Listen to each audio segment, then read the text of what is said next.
Meus queridos irmãos, eu vos saúdo com a paz do Senhor. É uma satisfação muito grande, mais uma vez, estar juntos aqui para aprendermos da Escola Bíblica Dominical. Eu sou o evangelista Fernando Rodrigues e eu falo aqui da Igreja Evangélica Assembleia de Deus, Rua Bela 161, Presidente Prudente, São Paulo. É uma satisfação muito grande e já quero expressar a minha gratidão ao nosso pastor presidente, pastor Samuel Padilha de Siqueira, pela oportunidade que é reservada a este canal. Peço a você também, favorite esse vídeo, encaminhe para os seus contatos, divulgue a palavra de Deus, vamos aprender a Bíblia juntos. Esse trimestre é um trimestre abençoadíssimo, onde que nós estamos tratamos da primeira lição, da constituição do corpo, alma e espírito. E agora estudaremos a nossa lição número 2 com o título O Corpo e a Maravilhosa Obra da Criação.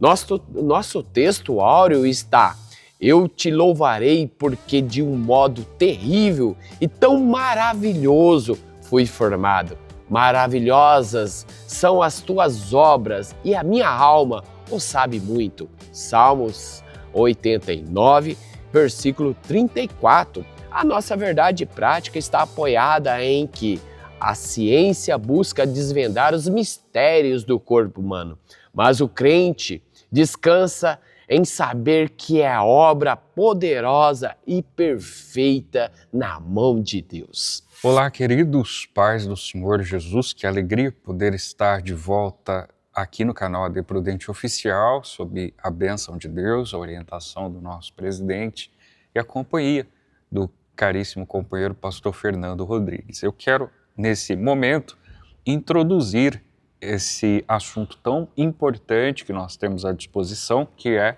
a lição de número 2, onde falaremos sobre o corpo enquanto maravilhosa obra da criação de Deus. Pois bem, introdutoriamente, veja que o pastor Queiroz, de alguma maneira, cita algumas correntes de ordem filosófica, por assim dizer, que tentam definir conceitos ou explicar a existência humana.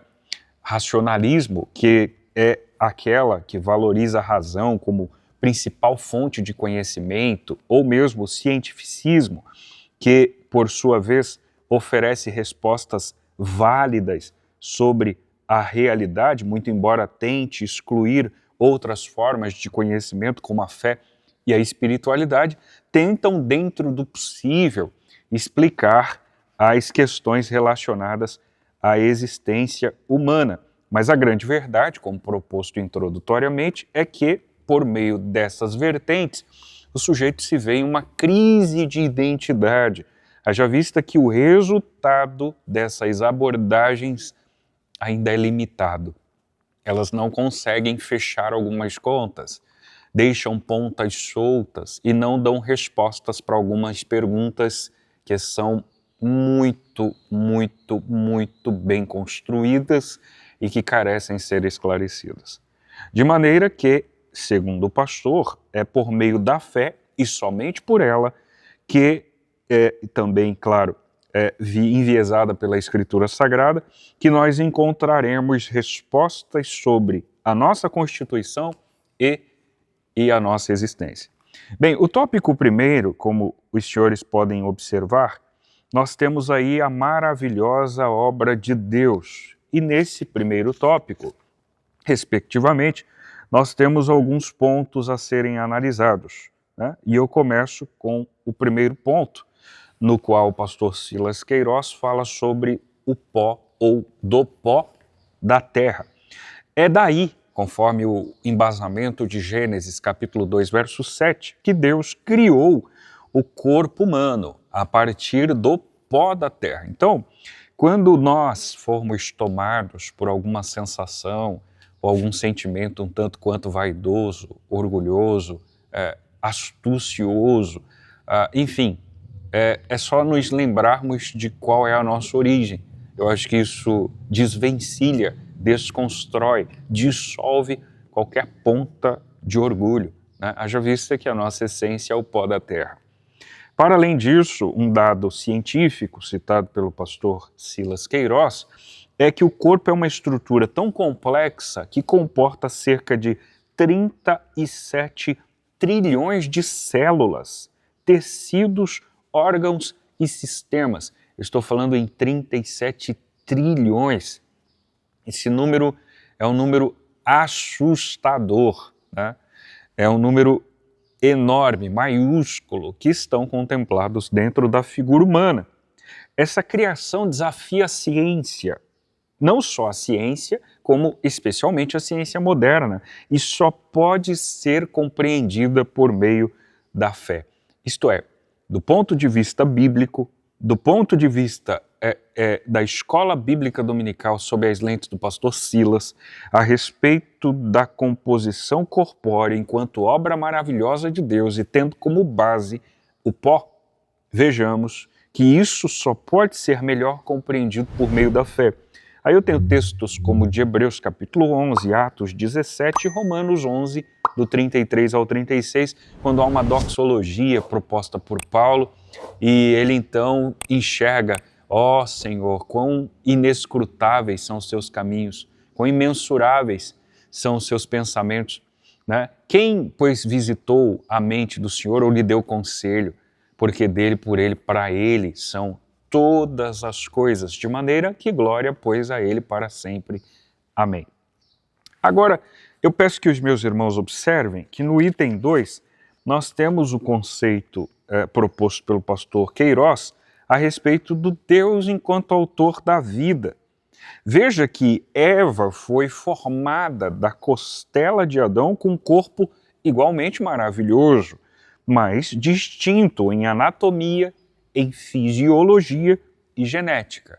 Portanto, aqui, muito embora esse não seja o viés da lição de hoje, mas deixa claro que Deus criou macho e fêmea. E cientificamente comprovado, existe uma distinção fisiológica, existe uma distinção anatômica, existe uma distinção genética entre estes seres ora criados, seja Adão em primeira instância, ou seja Eva enquanto uma extensão daquilo que já havia sido criado pelo próprio Deus. Deus continua sendo o autor da vida. O homem é um instrumento, recebe uma herança daquilo que não trabalhou nem labutou. Portanto, o autor da vida de todos os seres humanos continua sendo Deus, desde a criação de Adão até a criação do Sebastião, desde a primeira mulher entendida como Eva até aquela que convive e nascera no dia de hoje. Todos estes sujeitos têm por autor da vida o próprio Deus. Salmo 139, na altura dos versos 13 a 15, você consegue perceber o quão poderoso, o quão cuidadoso é esse Deus que consegue perscrutar o sujeito enquanto embrião. Então, enquanto você era um ser informe no ventre materno, portanto um embrião, esse Deus, diz o texto, já lhe conhecia. Antes mesmo de uma ultrassonografia que comprove a gravidez, antes mesmo de um exame de sangue que comprove uma gravidez, o início de uma gestação, antes mesmo que a mulher revele sintomas gestacionais, Deus já lhe conhecia. Portanto, ele é o autor da vida. Eu encerro a minha participação nesse primeiro bloco falando sobre o item 3, a individualizada formação integral. Isto é, cada ser humano é formado por espírito, alma e corpo, tema da aula passada, conforme ato de procriação estabelecido por Deus. Registros de Gênesis 4, Salmos de número 33. A Bíblia afirma a existência de vida humana completa no ventre. Então, para uma minoria que faz uma defesa com relação ao aborto, até uma quantidade de semanas, que pede para que seja de fato considerada uma brecha na Constituição nesse sentido, e claro que ela não é ventilada pelos cristãos, sejam esses católicos ou evangélicos, especialmente a nossa corrente, que defende veementemente a vida em qualquer momento, vejam os meus irmãos, conforme o registro que nós temos, que a Bíblia afirma a existência humana completa no ventre. Então, desde o ventre, desde quando o sujeito está sendo formado, seja no seu sentido micro ou macro, seja com 1 ou com 39 semanas, ainda dentro do ventre, esse sujeito é uma vida e ninguém tem amparo legal, amparo teológico, portanto, amparo bíblico para extrair, para eliminar, a não ser que isso seja voluntário, a não ser que isso seja espontâneo, que o próprio corpo expila esse ser. Agora, caso contrário, caso isso não ocorrer, ninguém pode tirar essa vida, porque se tirá-la, está cometendo um crime, de acordo com o amparo legal que nós temos em nossa Constituição, sem considerar brechas estabelecidas por uma minoria, e de acordo com o amparo maior, supremo, que é a palavra de Deus, que nos ampara ao longo de nossa trajetória. Então, veja que desde o ventre existe vida e não após o nascimento. A gravidade do aborto se revela nesse aspecto e o valor sublime da maternidade deve ser vivido com temor, amor e devoção. Existe a importância de uma nutrição física, afetiva e espiritual desde o início da gestação. Ou seja, é imprescindível que a mulher nutra o ser nela criado e eles estão linkados por simbiose. Ela não é uma extensão da mulher, né? Não é fruto de uma extensão. Eles estão ligados, em conexão. De maneira que se você se utilizar de óvulo e sêmen de 2 casais negros inseridos num útero de uma mulher branca, não nascerá uma criança com as características daquela que lhe gerou, porque a criança, o feto, não é uma extensão da mulher, existe uma simbiose. Então veja que dentro desse processo gestacional é fundamentalmente importante que exista nutrição física, que exista afetividade, mas que também exista espiritualidade. Então, diálogo, conversas, orações, pedindo a bênção para que tudo corra bem desde esse período gestacional. E agora o tópico número 2 diz o corpo e a glória de Deus. O divino tecelão. Olha que tópico lindo que nós vamos estudar. Em uma linguagem poética, Davi, o rei, descreve a ação na formação do corpo humano no ventre materno, lá no Salmo 139, especialmente do versículo 13 ao 15, ele mostra Deus como um tecelão, aquele que faz a teia do corpo humano, aquele que tece todo o corpo humano. Embora a Bíblia não dependa de confirmação científica para sua validação, pois ela já é a inerrante palavra de Deus, é relevante considerar que a própria ciência reconhece que a formação aí dos órgãos e sistemas do corpo humano estão exatamente emaranhados como tecidos formados por células. Ou seja, aquilo que o nosso irmão Davi falou lá há milhares de anos atrás, que Deus como um tecelão, mostra hoje a evidência científica que Deus fez de uma forma tão terrível e teceu todo o corpo humano. Olha só, como que é lindo o corpo humano. Dentro deste corpo, que é o habitáculo, nós temos 206 ossos, nós temos 650 músculos, nós temos mais de 4.000 tendões, nós temos também 80 órgãos e 900 ligamentos. Nós temos também ali mais de 360 articulações E também a nossa constituição celular é algo fantástico. A ciência diz hoje que nós temos mais de 37 trilhões de células em um único corpo. Destas, 86 bilhões são neurônios, células que estão constituídas no nosso cérebro e também no nosso intestino, né? Nós temos também dentro da constituição deste corpo mais de 96,5 quilômetros de vasos sanguíneos e mais de 43 pares de nervos e ramificações.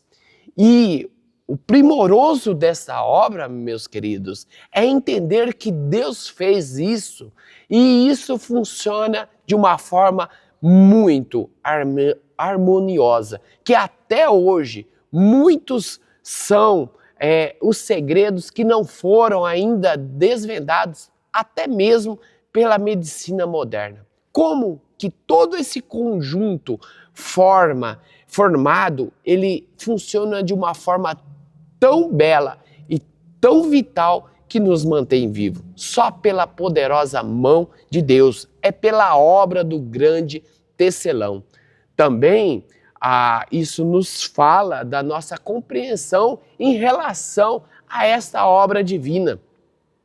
A formação do corpo humano liberta daquela especulação, né, e dúvida que produz um sentimento de ingratidão. Mas sabemos que toda a honra, de toda a glória, da constituição do corpo humano foi dado por Deus. Próprio Davi diz lá no Salmo, aonde que ele diz: "E eu te louvarei, porque de um modo tão terrível e tão maravilhoso eu fui formado", lá no Salmo 119, no versículo 14. Então, essa é uma obra primorosa, aonde que cada vez mais nós estudamos, mais nós vemos a profundeza do conhecimento de Deus. Bom, e também falando sobre corpo humano, nós temos algumas problemáticas. Por quê? Desde os primórdios da humanidade, nós temos dois extremos, meus queridos. Nós temos aqueles que falam que o receptáculo, este corpo, ele é mau porque ele é de carne. E tem aqueles que é o outro extremo, que cultuam demais este corpo humano e se esquece da alma e do espírito. Então, a lição vem nos mostrar que desde os tempos antigos a humanidade tem oscilado entre esses dois extremos de valor, de importância. De um lado, concorrentes do pensamento do maniqueísmo, do platonismo, do gnosticismo, que consideravam toda a matéria má, corrompida. E do outro lado, essencialmente, muito bom, idealizado, o pensamento grego, que tornava praticamente o corpo humano como um deus, ou com culto, ou com o estilo de vida de egoísmo, de adoração do próprio corpo. E hoje nós vemos isso muito claro. Nós estamos numa era que, vamos falar a verdade, e que acontece muito o desenvolvimento do culto ao corpo, principalmente pelas mídias sociais. E como que você tem lidado com isso? Você não tem cuidado do templo do Espírito Santo? Ou você tem dado uma importância exagerada ao corpo? A palavra hoje é equilíbrio. Nós temos que ter cuidado, mas ele não é o centro de toda a vida. Ele é o receptáculo da alma e do espírito que clama a Deus. Bom, quando falamos aí dessa questão do corpo, é interessante pensar que o nosso corpo essencialmente é templo do Espírito Santo e ele deve glorificar a Deus, pois foi ele que o formou de uma forma tão admirável. Então, devendo a nós, como cristãos, ter equilíbrio e estar pautados nos princípios bíblicos, não preceitos humanos, não estética, mas sim em princípios aonde que Deus é o verdadeiro parâmetro para que as nossas decisões, seja no corpo, ou na alma, ou no espírito, glorifique a Deus. Pois bem, queridos, cá estamos de volta para tecer considerações finais do tópico 3 da segunda aula do quarto trimestre de 2025, onde falaremos sobre o corpo e a coletividade. Primeiro, a prática relacional. Deus nos fez seres relacionais, gregários e sociáveis. Isso está explícito desde a procriação. Agora veja, não fomos criados para viver isolados social ou afetivamente. Nenhum sujeito foi criado para isso, para viver dentro de uma bolha, de uma caverna. Não é para isso que fomos criados. A troca de afetos por meio de expressões corporais não é substituída pela frieza da tecnologia. Então você pode ter uma página de inúmeros seguidores, mas concordem comigo que isso não substitui os nossos relacionamentos físicos. Existe imprescindivelmente a necessidade de se relacionar. Não dá para um sujeito, de alguma maneira, enclausurar-se. Não dá para um sujeito, de alguma maneira, se resumir a um espaço fechado, confinado, e dali manter relações sociais que são frias, que são abstratas, que são intangíveis, que são intocáveis. Isso é improvável. A prática relacional é saudável. Tiago qualifica a verdadeira religião e a fé viva por práticas relacionais reais, que exigem o envolvimento do corpo. E aí o pastor Silas Queiroz indaga como está a nossa comunhão, como estão os nossos relacionamentos sociais. Tiago, capítulo 1, verso 27, ou versos 14 a 18 do capítulo 2, são textos que embasam essa indagação, ou afirmação. A prática congregacional é o item 2 do tópico 3. O corpo é um elemento fundamental do culto divino. As Escrituras nos advertem da necessidade da reunião coletiva. Muitos, seduzidos e enganados por falsos discursos, se tornaram desigrejados, sugerindo o cultivo de uma fé individual meramente virtual. Mas aí vem um alerta: seja sábio, seja prudente.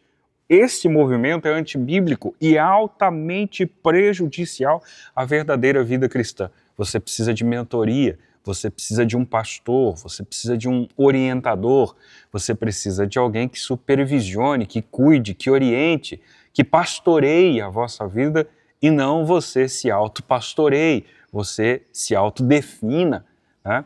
Você precisa da ajuda do alto, mas não necessariamente construir uma autoajuda. No item 3 do tópico 13, e assim a gente encerra, eu tenho o conceito de tecnologia e culto.